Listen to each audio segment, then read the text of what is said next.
you know, Pro-Noctis does for you that you like and resonates with you? Yeah, to me, like the Pro-Noctis and yourself, you're just like a safety net. You know, I feel like as I've got older, I'm able to sort of deal with more and more situations on my own. But and I know all the theory, and it's something I'm quite interested in, the psychology, and I read books about it, and it's genuinely a keen interest of mine. Every day I keep my mental diary and write down like the purpose of the day. Whenever I've had to sort of resort to my limbic lobe and things have, I don't know, I've sort of acted out of emotion rather than logic, and how did that work for me? And I still get tripped up. I still like encounter things that throw me off, and I have sort of like overwhelming emotion or sometimes frustration, or I'm sad and unhappy, and you're like a safety net. It's like, you know, when I can't deal with it myself, and I think it's important that, you know, for someone like me, I've got to be sort of proactive and sort of self-help as much as you possibly can, and see it almost as part of my job. But you guys are the experts, and I know that when I can't cope with something myself, I know that you guys can cope with it, and you always point in the right direction.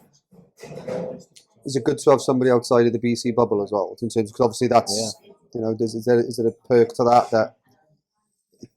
Yeah, to have someone outside British cycling as well is useful. You know, they're all good guys in there, and I'm in a fortunate position that I feel I can speak to pretty much anyone in there about anything. But it does help, you know. It's a different environment. It's just seeing someone without the British cycling tracks, you just instantly feel a little bit more like, you know, it's just separate. Like, you know, I can speak honestly and not worry about selection or how this might impact on that conversation with somebody else. So, yeah, it does make a difference. And it's good because that's a direct correlation to what we do within organisations, because we come in as an impartial unit, if you like. Yeah. We come in and speak to people, and they'll open up to us, and they will get coached by us, and they will speak freely, because I'm not writing their annual appraisal. That's going to affect their promotion. Yes. What they're saying is, these are my challenges. Can you help me find a solution? Yeah. Can you work with me to co-create a solution that I can go back with a fresh lens to drive performance, which is actually going to increase my chance of promotion, rather than going to my manager for help and going, look, I'm struggling with this. Yeah. And the manager says, what do you mean you're struggling with that? You were doing that years ago. Why aren't you doing it now? Oh, it's motivation. And then it starts that negative dialogue. Yeah, exactly. And that's a big plus. And that's good that there's a consistent crossover, that having somebody impartial that you can chat on and rely on, hopefully trust. Yes. To do the right thing by you.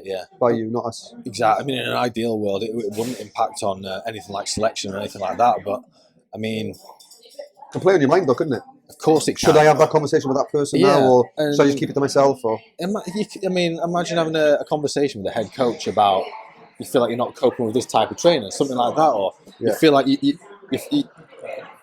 wouldn't want to speak to the guy that's selecting the Olympic team about the fact that you're getting nervous before race day, would you? No. You know, he wants guys that are going to be there and are going to be solid. Well, he wants confidence in you. So if you're not confident in yourself, he's starting to go, ooh, question mark. Yeah. Whether you couldn't blame the guy for having doubts in a certain ride that approach him like that. So, so it is helpful.